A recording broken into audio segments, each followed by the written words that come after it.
Funding for this program has been provided by the Friends of Poetry and by the Witter-Binner Foundation for Poetry.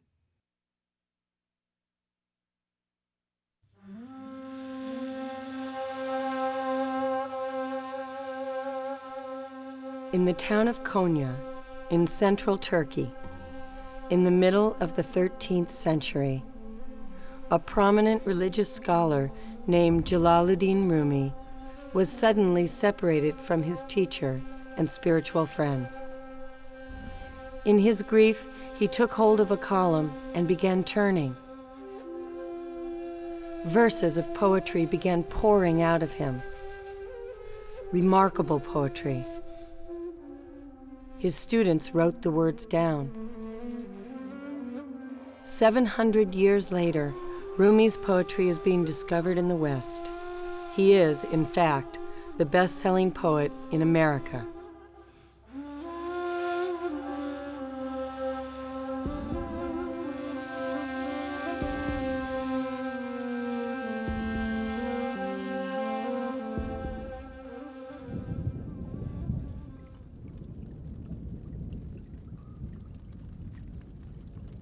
Come to the orchard in spring. There is light and wine and sweethearts in the pomegranate flowers. If you do not come, these do not matter. If you do come, these do not matter.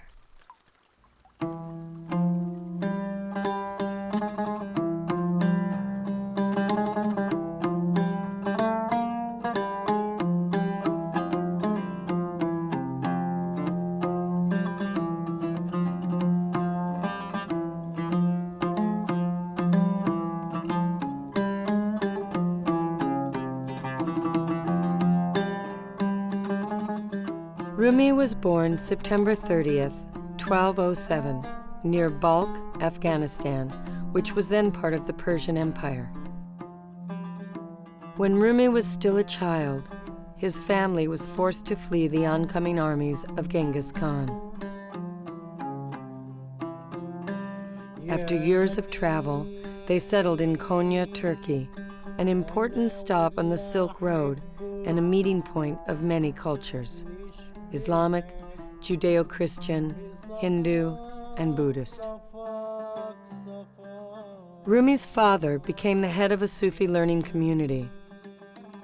The Sufis are an ancient spiritual order, and according to many Sufis, the essential truths of Sufism exist in all religions. The Sufis are a remarkable band in the history of religions. They are the mystics of Islam. And as the mystics of Islam, the Sufis, we can connect with because they're talking about these wonderful, sublime truths which have a way of piercing directly into the human heart wherever it is. The Sufis used to walk, down several roads, visiting with the Christians, visiting with Islam, visiting in all of the great religions, really. I mean, that's part of the nature of this kind of fluid imagination. It crosses boundaries. It penetrates, and it even slips by, and it works by way of humor. It works by way of stunning imagery. It works in many different ways, as if to keep bringing people to some deep human well. Upon his father's death, Rumi became the head of the learning community. His life seems to have been a fairly normal one for a religious scholar, teaching, meditating, helping the poor, until the late fall of 1244, when he met a stranger, a wandering dervish, Shams of Tabriz.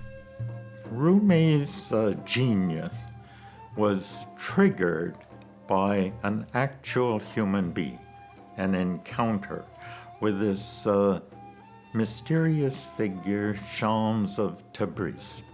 He was an intense, fierce mountain meditator. Those kind of people, like Thoreau magnified 5 times.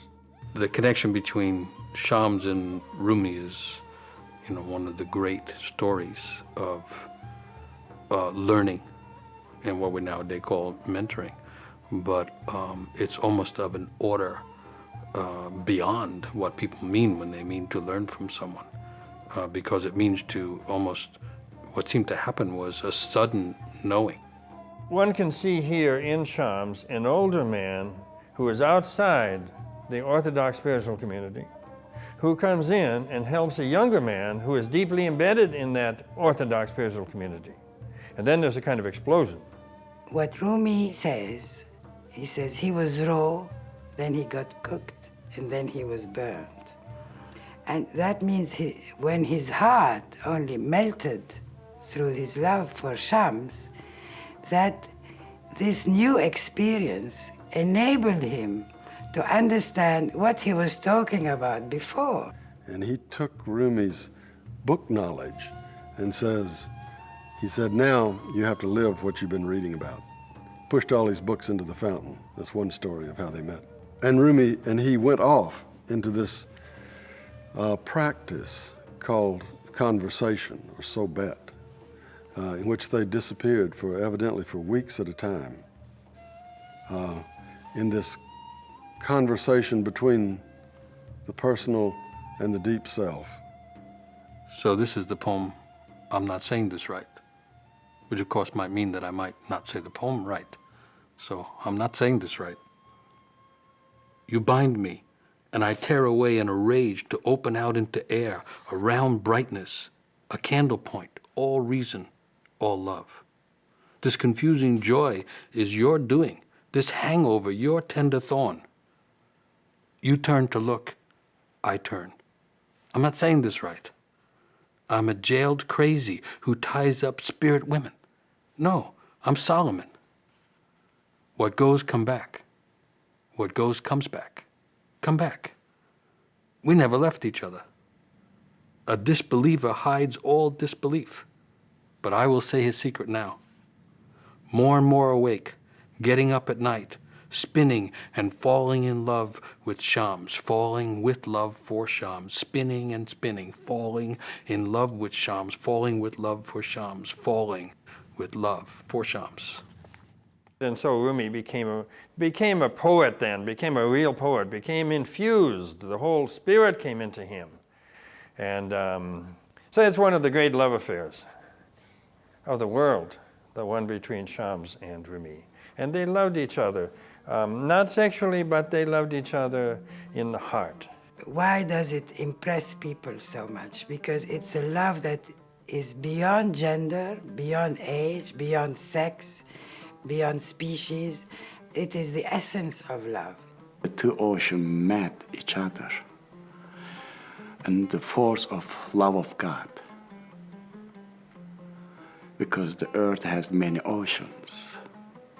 All the time they meet. And once happened to meet in the land of Konya, Turkey, 700 years ago.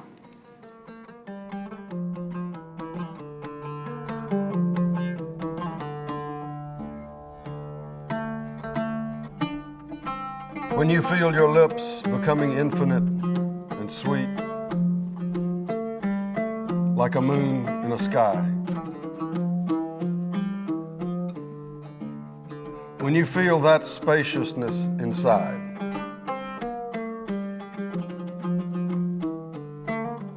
Shams of Tabriz will be there too.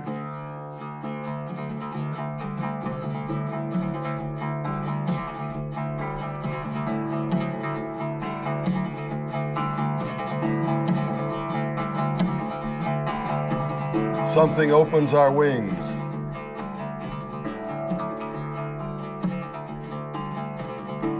Something makes boredom and hurt disappear. Someone fills the cup in front of us. We taste only sacredness.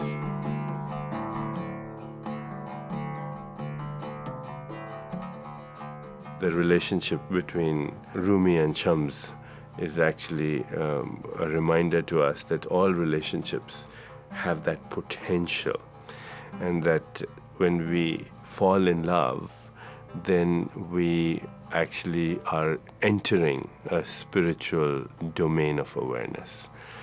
Romantic lovers are confused. That's a very spiritual state, to be confused. You know, Rumi says himself, he says, label me and define me, and you'll starve yourself of yourself. Nail me down in a box with cold words, and that box will be your coffin, because I don't know who I am. I'm in astounding, lucid confusion. That's the state of love. There was a lot of jealousy among Rumi's students over this. Jealousy is one of the main impulses in the human race, you know. So no one knows exactly the truth, but some feel that what happens is that the students killed Shams, hid the body. Rumi then went out in the backyard, and there was a pole there. And in his grief, he kept going round and round and round and round the pole. And this is the beginning of the whirling dervishes, when it was done out of grief, which is terrifically interesting. That's how all that great poetry started, was in grief, the thing that we avoid the most. And in that time, he would begin to speak the lines, speak them out. They'd all appear in rhyme and meter, perfectly done. And then when he came out, the students would say, "Oh my God, that's tremendous, you know, write that down." No, he said, "No, let's keep dancing, let's go. Well, that's only words."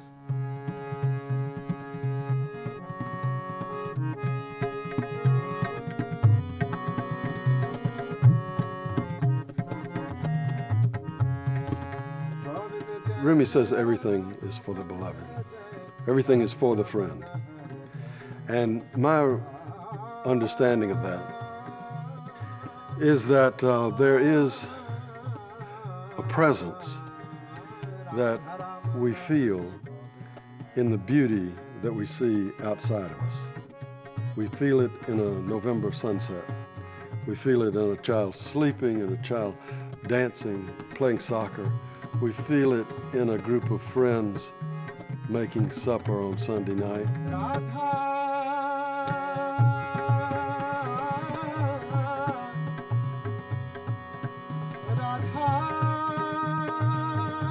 He would say that feeling is a presence that is both outside of us and tending us and inside us. When we feel like the jewel-like quality of our own inner awareness, that also is the friend. And this inner-outer presence is addressed directly in many of Rumi's poems.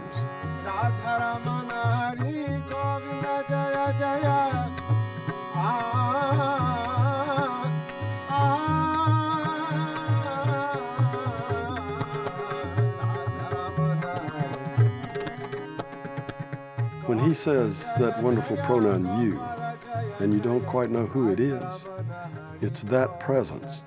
When it's cold and raining, he says, you are more beautiful.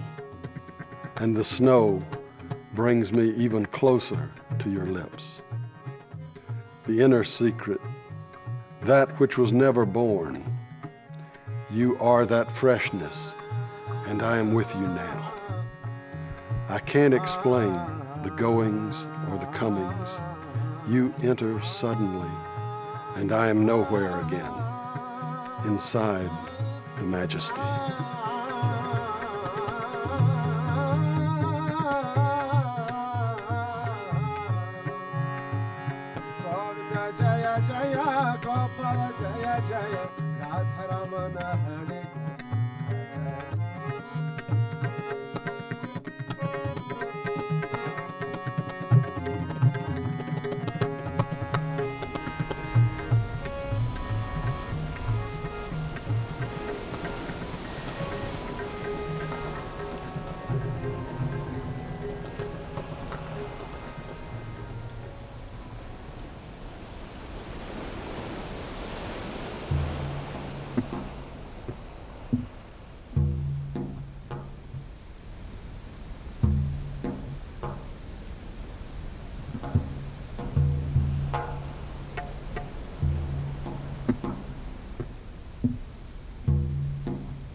I,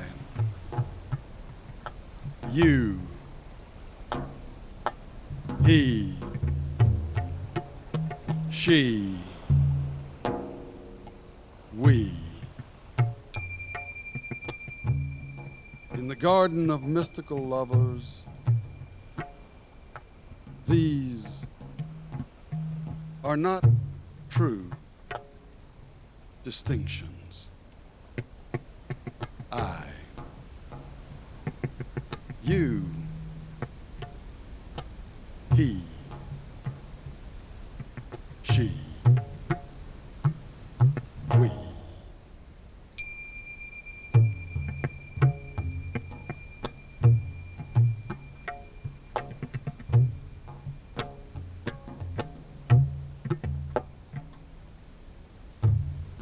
I feel very grateful to Coleman Barks for having introduced me to a world that I knew existed, that I yearned for, that there was an agony of wishing in my heart, but I didn't know how to find it. I had found it through other means, through other poets, but never with the intensity and passion of Rumi. So I owe a great debt of gratitude to Coleman Barks to bringing me to that world. We know Rumi through his poetry, but in a sense it isn't his poetry because his poetry was in Persian, Farsi, and we read him in English. And the difficulties, the problems, also the mysterious connection that occurs, but also a distance in translation, is an abiding factor for all translators, but especially for poets. First time I ever heard of Rumi was at one of Robert Bly's conferences in 1976, when he handed me a book of scholarly translations by A.J. Arbery, and he said, these poems need to be released from their cages, you know. And so I began rephrasing Arbery's English. And in the course of that, a sequence of coincidences happened, and I met a Sufi teacher, Bawa Muhyiddin. And he told me to do this work. And if I had not sat in his presence for about 9 years on and off, I would have no idea what Rumi was about or what he did. I believe in both translations and versions. In a translation, one has to know the language. For example, Spanish, when you translate Neruda, and then Neruda's contemporary, and so you can feel the turns and you can feel the sorrow where it is in the sentence and which words have tremendous sorrow, even in Spanish, and continue them. And then you follow the emotional mood of that line. And then as a translator, I'm responsible for the accuracy. I still may make many mistakes. I will always find a speaker who knew Spanish and English in the cradle, because that's where the sounds are first heard. A version is a different thing for me. I found Kabir, I thought they were so fantastic that I thought, well, what would this sound like if it were written today? So I made a guess at the lines, and they're not accurate.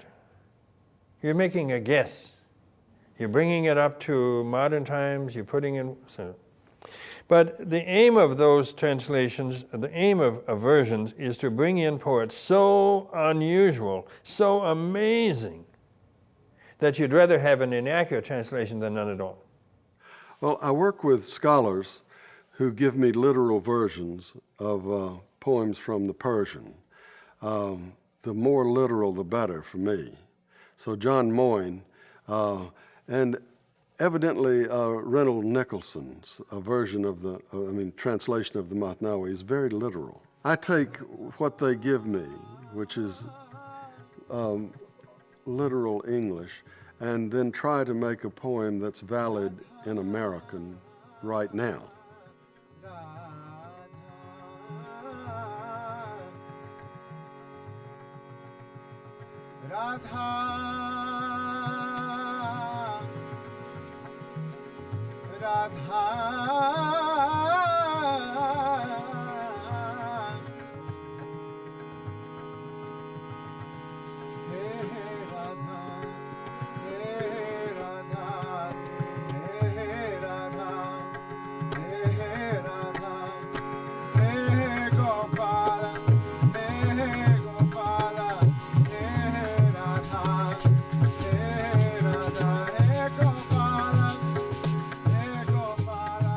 so I put it into our tradition, which is most attuned to spiritual questions, and that is the free verse of Whitman and Emily Dickinson and Gary Snyder. And, in terms of the musicality of the Persian, we don't try to reproduce that at all.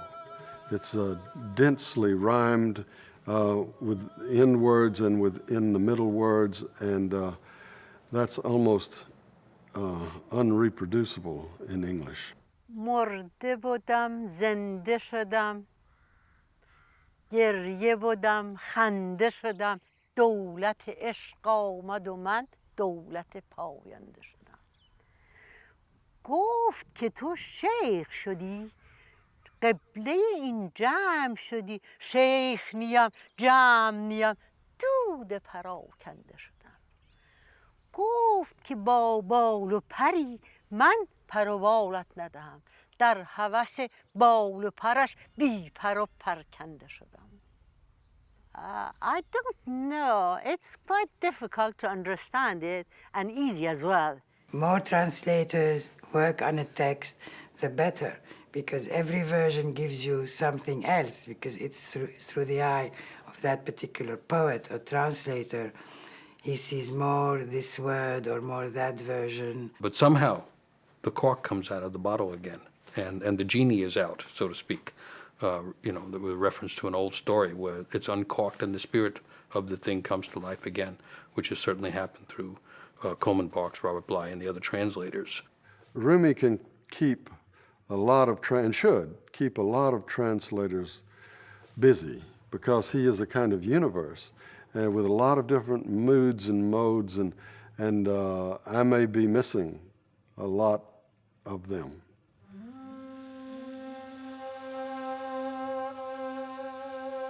This is the story told by the reed. بشنو از نی چون حکایت می کند. Or بشنو از این نی چون حکایت می کند. There is no as, there is no any as. There is no as. بشنو این نی چون حکایت می کند. Oh, بشنو این نی چون حکایت می کند. I was born in Afghanistan, the land where Rumi came from. When I was a little girl, my father, I remember him reading Rumi or conversing through Rumi with his friends in the moonlights until 2 or 3 o'clock in the mornings. I connected back to Rumi after my father passed away, actually. آتش است این بانگو. I went and found and bought a nice book of Rumi's Masnawi and came home and I started reading it. I realized that this is not something that I can do by myself.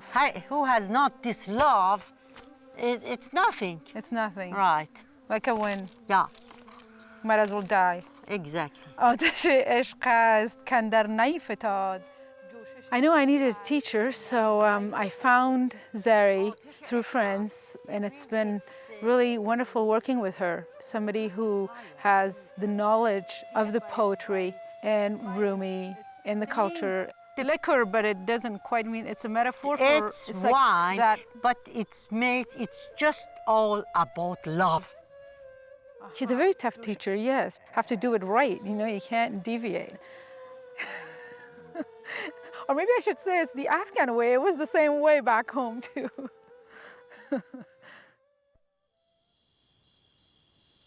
Listen to the story told by the reed of being separated. Since I was cut from the reed bed, I have made this crying sound. Anyone apart from someone she loves understands what I say. Anyone pulled from a source longs to go back. Rumi, the dominant note in his poetry is, of course, longing. The longing of the soul for the divine.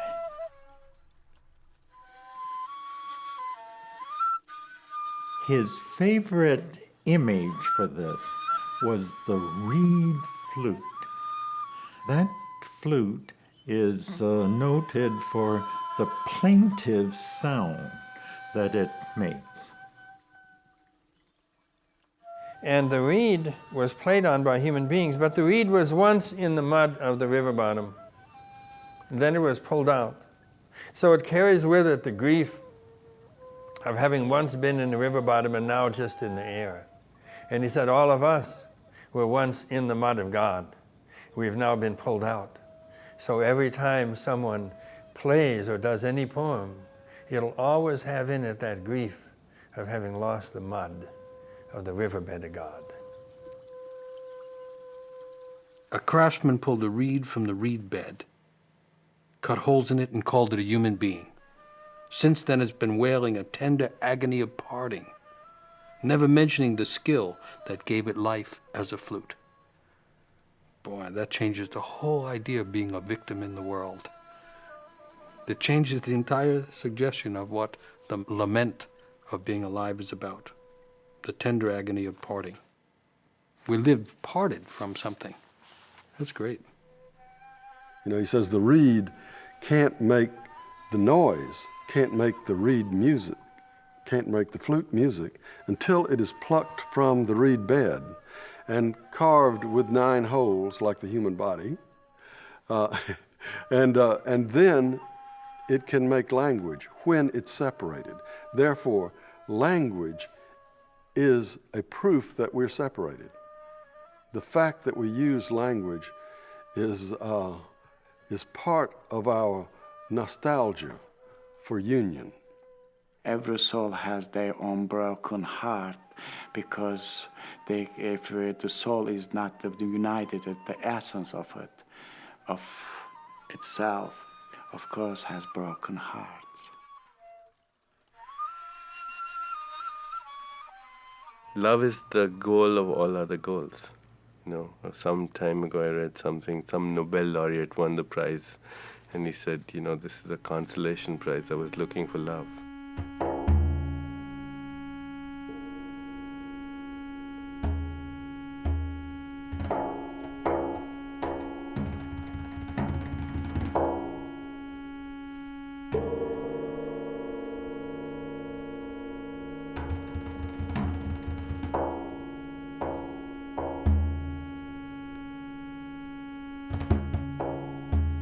In the early morning hour,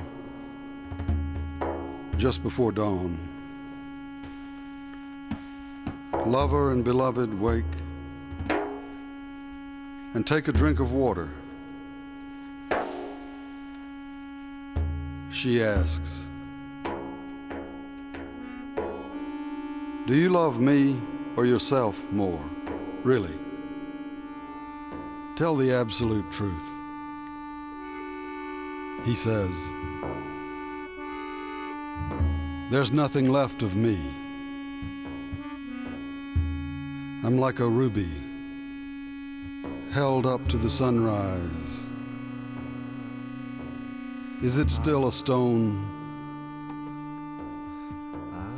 or a world made of redness? It has no resistance to sunlight. This is how Halaj said, 'I am God,' and told the truth. The ruby and the sunrise are one. Be courageous and discipline yourself. Completely become hearing and ear. And wear this sun ruby as an earring. Work. Keep digging your well. Don't think about getting off from work. Water is there somewhere. Submit to a daily practice.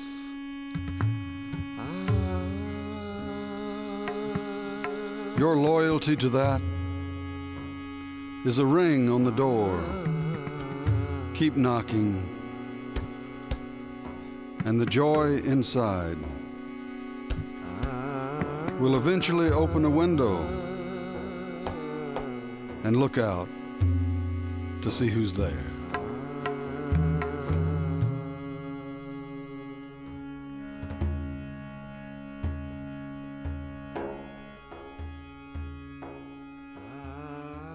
At the time of night prayer, as the sun slides down, the route to senses walk on closes. The route to the invisible opens. The angel of sleep then gathers and drives along the spirits, just as the mountain keeper gathers his sheep on a slope. That's the image. And what amazing sights he offers to the descending sheep. Cities with sparkling streets, hyacinth gardens, emerald pastures. The spirits see astounding beings. Turtles turn to men. Men turn to angels. When sleep erases the banal. I think one could say that the spirit goes back to its old home.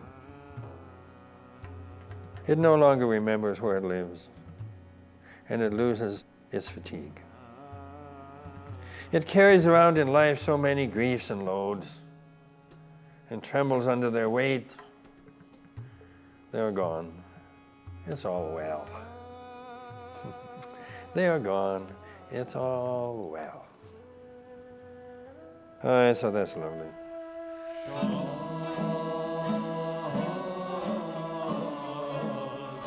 In the Sufi orders, the one that was generated by Rumi, the Mevlevi order, their distinctive ritual is a circling motion which has caused those Sufis to be called the whirling dervishes. It comes from Rumi himself, who found himself drawn to circle pillars in his mosque. He would cup his hand and around a pillar and lean back, and found that that motion, for some, who knows what the symbolism is, maybe planets circling the sun, would just release a torrent of ecstatic poetry. And much of his poetry just came spilling out of him in that motion. Now that took hold, and his followers developed a similar ritual of circling. In their case, their sheikh rather than a pillow.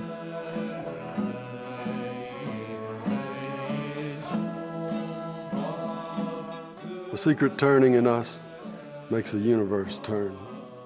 Head unaware of feet, and feet head. Neither cares. They keep turning. The secret turning in us makes the universe turn. It's an image of surrender and discipline at the same time. If you've seen it done, you see that. They go, and then they just open and flower out, and they never fall. They're always in total synchrony, and they know where they are. They're in concert with the galaxies and the molecules and all these things that go like this. That's what I've always loved about the Sufis. They say that the great world is inside. This world that looks so huge and magnificent is the microcosm. The macrocosm is our inner life. It just reverses science. Or maybe the new science is saying something like that. That the inner world is the giant place, and the world, the outside world that we see, is the language that we use to speak of the inner. If we look deeply enough, actually, into the heart of science itself, we might discover that what Rumi and other great seers and sages and the wisdom traditions were saying was actually true. At the heart of creation, there is only that field of love, that ultimately even our material success comes from the ability to love and have compassion, comes from the capacity to experience joy and ecstasy and share it with others.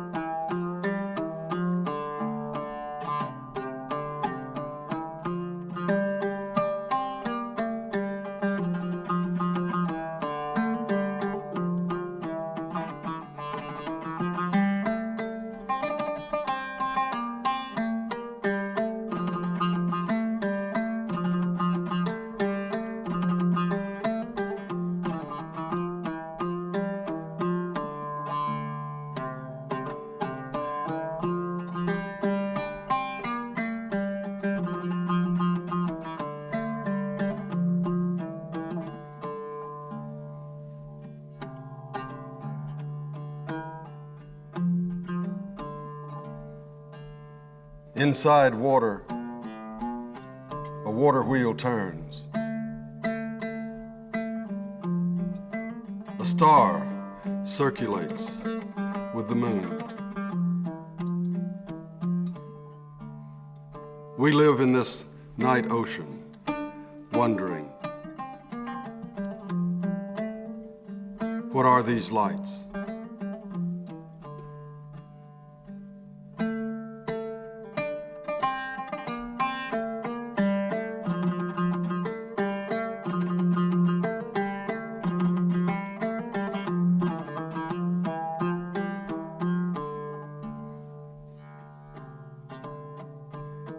I am so small, I can barely be seen. How can this great love be inside me?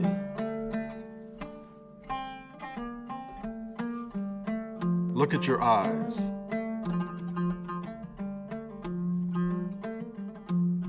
They're small, but they see enormous things.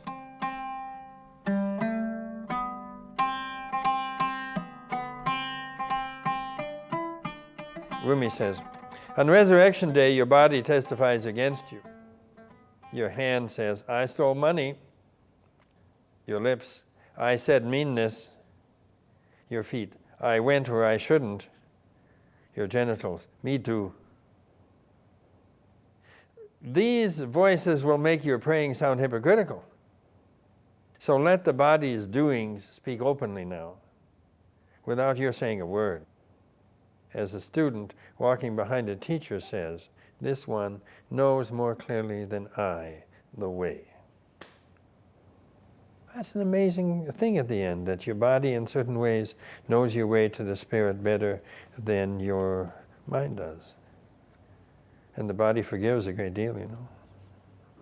Rumi gives the way to live better, to love more, to be more comfortable in this world, that we have a lot of difficulties for everything.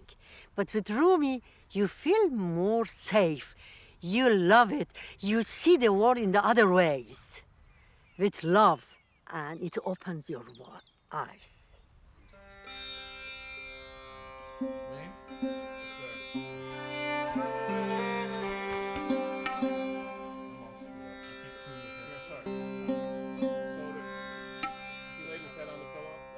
Yeah.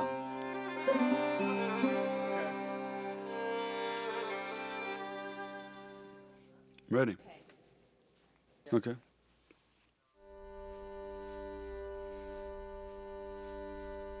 Inside water, a water wheel turns. A star circulates with the moon.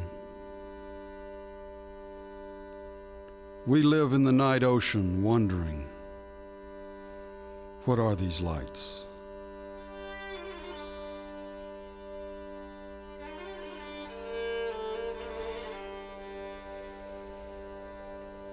You have said what you are. I am what I am.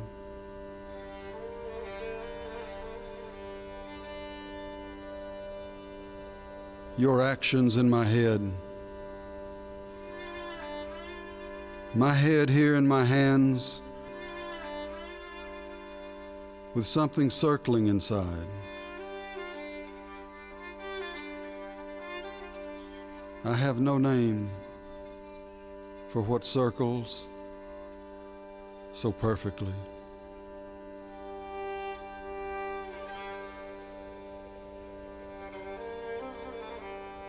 Yeah. I heard a Sufi say once, he said, he asked me what religion I was, and I just threw up my hands. I don't know. He said, that's good. The universe is, love is the religion, and the universe is the book. So just read it, your experience. Yes. Yeah. The signs of God are in the world, and the world is in your heart. Yeah. But I love books. The manuscript of nature. The Naya Khan talks about the sacred manuscript of nature is the only scripture. Yeah. Some of us are just hooked on books, I can't give them up. Spring. And everything outside is growing. Even the tall cypress tree. We must not leave this place. Around the lip of the cup we share, these words: my life is not mine. If someone were to play music, okay? Okay. I couldn't hear my bion in there for some reason very much, but I wasn't. I'll tell you a little story about my granddaughter, Bryony. Here she is. This is the beloved. We have an organization that we belong to, Bryony and I.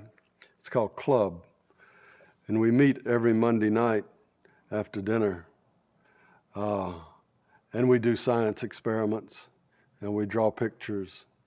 And one day, we were going up to her room in the new house that they are going to move into soon. And there's nothing in that room but just an office desk. Some students had been renting out the house, and there's just this metal office desk. And we were going to sit on the floor there and draw pictures for Club. And she reached into the desk and pulled off a bit of an adding machine tape and ripped it off. And she said, Granddaddy, this is your permanent ticket to Club. I said, I never had a permanent ticket before. So I put it in my pocket. And while we were drawing pictures, I pulled it out and noticed that it had this very careful calligraphy on it. And it turns out that adding machine roll, some student had copied out the entire book, every poem in birdsong, these little poems, on that thin adding machine roll. And she had ripped that off, the first 3.5 poems, and given it to me as my permanent ticket to Club.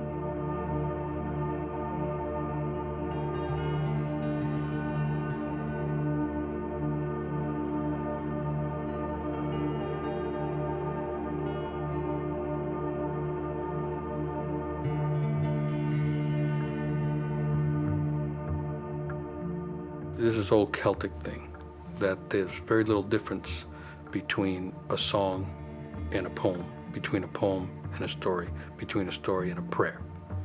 So that anytime someone is singing a song, or telling a story, or telling or reading poetry to a child, they're also inviting the child into a prayer. And there's never a need to take that down to the level of the child at all, because something in the child already knows all this and is waiting to hear it again. So that parents or teachers that give great poetry or stories to children are feeding this old soul that's in the child and are reassuring the child that they've come to the right world. That yes, it may be confusing and the world may be increasingly chaotic, but this is the world where those words are said. I think if we bring back poetry into the lives of our children, we will transform the world. We look for all kinds of solutions for our everyday problems. Most of the solutions are purely materialistic. You know, if you want to take care of the elderly, you have better old folks' homes with more money in them. If you want to take care of inner cities, you pour in the funds over there and it'll solve. That's not the crisis of our age. And even if we do see poverty over there, that's the expression of a deeper impoverishment. And that impoverishment is the soul and the spirit screaming for nourishment. And that nourishment can come from poetry. Poetry, as T.S. Eliot said, is a raid on the inarticulate. On the level of 1 to 10, it's about a 2 to read great works on the spirit from the page. On a level of 1 to 10, it's like a 9 to hear a human being speak it, especially one you love. That brings the spirit inside the house, inside the family, inside your genetic line. It's gorgeous, fantastic. So I would rather have someone read to my children 3 poems than for them to read 30 on the page.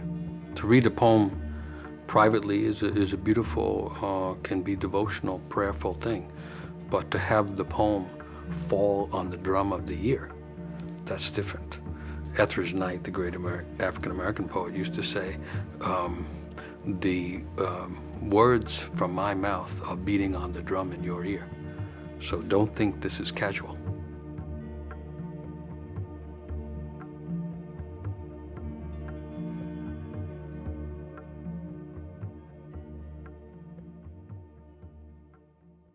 I don't know why he should come back and be so prevalent 700 years from his lifetime. It may be a simple thing. It may be it's because he's telling a truth that we are ready to hear, and he tells it so clearly and with such gentleness and with such elegant images that we delight to hear his stories. When something is true, it can live 700 years or more. We read Homer or we read people who are older than Rumi, and their beauty is just as new today as it was then. Very hard to understand for ordinary people, but they can feel the smell, the fragrance, or feel the touch. Another saying, the connection with the soul. Even 700 years later, they can touch the human hearts. And they do, and they will. Rumi is like bread. It's not like caviar, that you can have it once a while or never in your life. But Rumi, like a bread, you will have it once, twice, 3 times, 4 times, 5 times, all the day, okay? And then for that, you pass really every day with Rumi, not once a day. I pass now as well. I pass maybe 2 hours, 3 hours like this with Rumi. And I feel in paradise. I fly with Rumi. I go to the sky. I will forget that I'm on the earth. He said, I go into the Christian church, and I go into the Muslim mosque, and I go into the Jewish synagogue, and I see one altar. He saw a single impulse to worship at the core of all religions.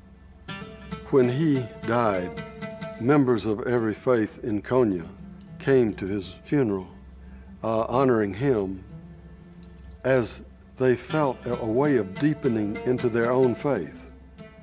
That is the reason everyone was there. Maybe every nation, they love their own prophets. Every order, they like their own sheikhs. But everyone loved Mevlana Jalaluddin Rumi. He says, I'm not Christian, not Jew, not Muslim, not Hindu, not Buddhist. It says, I belong to the beloved, have seen the two worlds as one, and that one call to and know, first, last, outer, inner, only that breath, breathing, human being.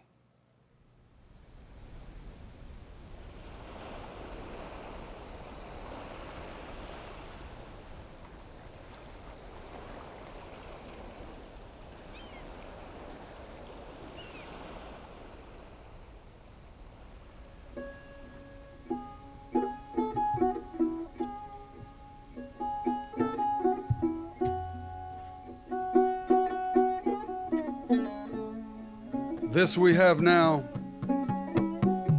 is not imagination. This is not grief or joy,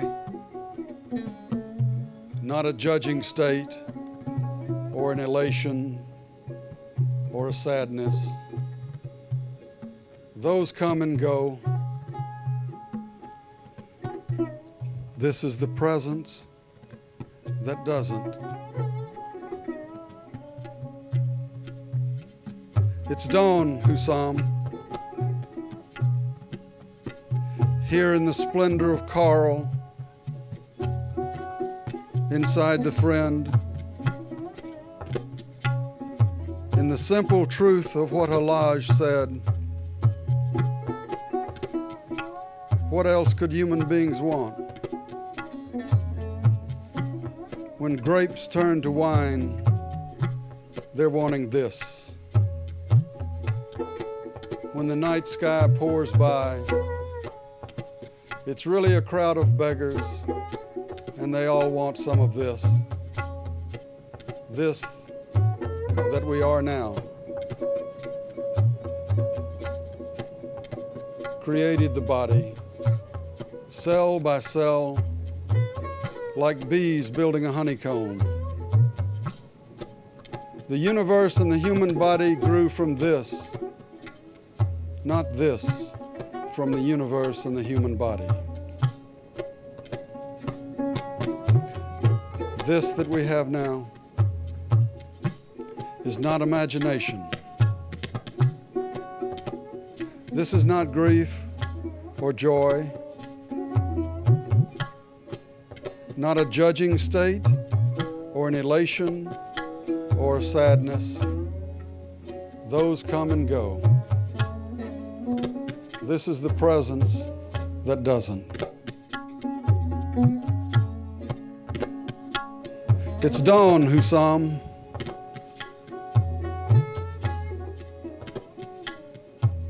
What else could human beings want?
Funding for this program has been provided by the Friends of Poetry. and by the Witter Binner Foundation for Poetry.